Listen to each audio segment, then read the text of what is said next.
Hello everyone, in this video I am going to discuss how to find even and odd number using C program. So let's go. First include header file studio.h. Now I am going to declare a variable named num. This number I am going to take input from the user.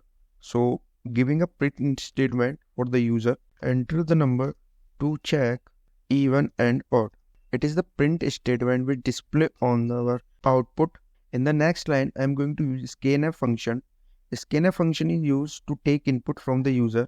In the next line, I am going to give a if condition, if num, and I am going to find the modulus, or we can say as finding the remainder, and it is equals to 0. In the next line, I am going to use a if condition, if num divided by 2 is equals to 0. If we look for the even number are those who are divisible by 2. So here I am checking the condition, the number is divisible by 2 or not. For this, in the coding language, we are going to find the remainder. If the remainder is 0, then the number is completely divisible by the 2. Then its number says to be even. I am going to give a print statement, print f, entered number is even, and the other condition else. In the next line, I am going to enter the else condition. If this condition remains untrue, means that if the return value is not a 0, then it will run the else condition.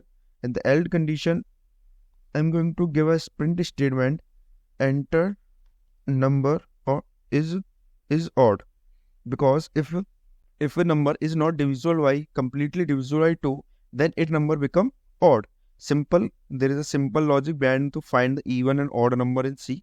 So we have completely implement our logic. Now I am going to run the code and see the result. Now you can see our output screen, it asking for enter the number to check even and odd. First I am going to enter the number is 4. 4 is an even number, so I am going to press the enter. Then it will display enter number is even. Now I am going to again run this program, and that time we are going to enter a odd number. Just an odd number is, we can enter 9. 9 we all know that is an odd number, and we are going to press the enter. Then enter number is odd. Thank you for this video.